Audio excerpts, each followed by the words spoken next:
ويمر العمر بنا ونمر على أفكار فيها ما ينفعنا حين بعقل نختار.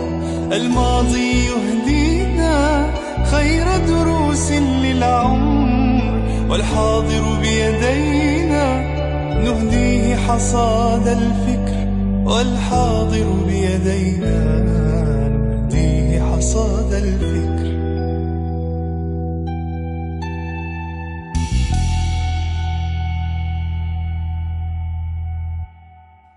بسم الله الرحمن الرحيم، الحمد لله والصلاة والسلام على رسول الله.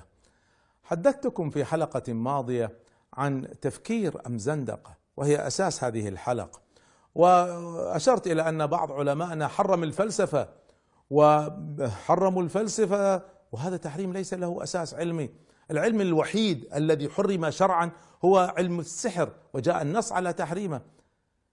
الفلسفة هي وعلم المنطق وعلم الرياضيات هي أساس جميع العلوم، فكيف نحرمها؟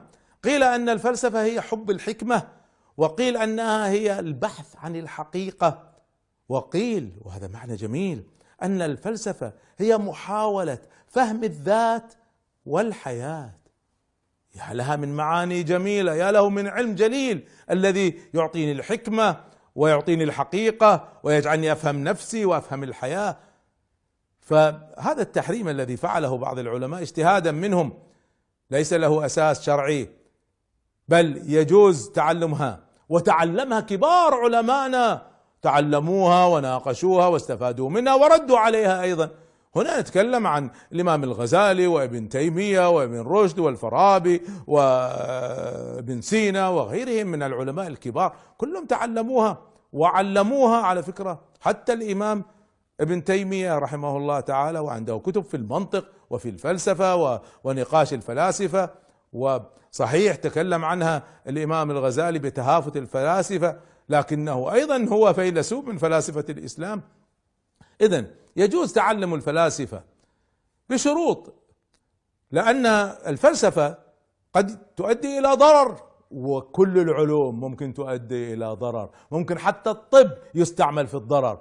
فكل العلوم حسب استعمال الناس لها، إذا استعملت بشكل صحيح فهي نافعة، وإذا استعملت كل العلوم بشكل خطأ ستكون ضارة. شروط تعلم الفلسفة: أولا أن الذي يريد أن يدخل في الفلسفة يجب أن يدخل باحثا عن الحقيقة، ليس باحثا عن الأخطاء، باحثا عن الرد، بلا أحكام مسبقة. هكذا تدخل بالفلسفة إذا أردتم أن تبحثوا عن الحقيقة وتستفيدوا فعلا من الفلسفة. أيضا لا بد من الارتياح من الغموض.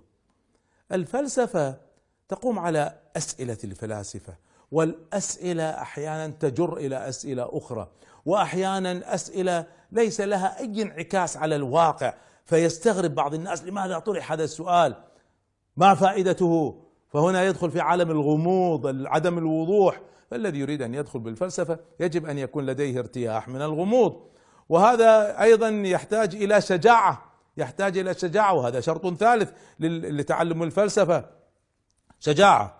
أن الإنسان سيدخل على هذا العلم كما ذكرت بلا أحكام مسبقة، يريد أن يبحث عن الحقيقة، وبالتالي ما يصير أنا أدخل وأنا قد حددت ما هي الحقيقة وأريد أن أبحث في الفلسفة عما يثبت رأيي المسبق. ما هذا، بل يكون عندي استعداد، بل عندي شجاعة أن أغير آرائي وأن أتبنى رأي جديد تماما.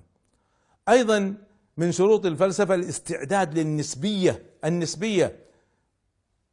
الرياضيات تعطينا نتائج حتمية واضحة، ليس كلها على فكرة، أما الفلسفة فتعطيني نتائج نسبية. الحق المطلق هو لله سبحانه وتعالى، وبالتالي ما في نتائج حتمية لا خلاف عليها. ليش الشرع ليس فيه نتائج حتمية لا خلاف عليها إلا ما ندر، فما بالكم بهذا العلم. أيضا الذي يريد أن يدخل بالفلسفة لازم يكون عنده نضج، ما في استعجال، ما يأخذ قشور الفلسفة كما يفعل بعض الشباب، يأخذ قشور الفلسفة فيلحد ويقوم ينشر إلحادا. والله تتبعتم، أنا من عشاق الفلسفة، ما هذه القشور التي يتكلموا عنها؟ لو دخلوا في أعماقها سيعرفوا أن علمهم سطحي. إياكم أن تستعجلوا في النتائج، لابد من دخول في أعماق الفلسفة والصبر هذا شرط آخر، صبر على البحث، على الغرائب، على الحوار، على النقاش، على تبني الآراء، على عدم وجود جواب أحيانا. يقول نديم الجسر رحمه الله تعالى في كتابه العظيم الذي أنصح به كل دارس للفلسفة، قصة الإيمان، يقول: الفلسفة بحر لا كالبحور، فالبحر العادي إذا وقفت في شاطئه نجوت، وإن دخلت في أعماقه غرقت، أما الفلسفة من يأخذ قشورها يغرق، ومن يدخل في أعماقها أؤكد لكم سيصل إلى الإيمان أيضا. تعلموا الفلسفة لكن بشروطها. وفقكم الله.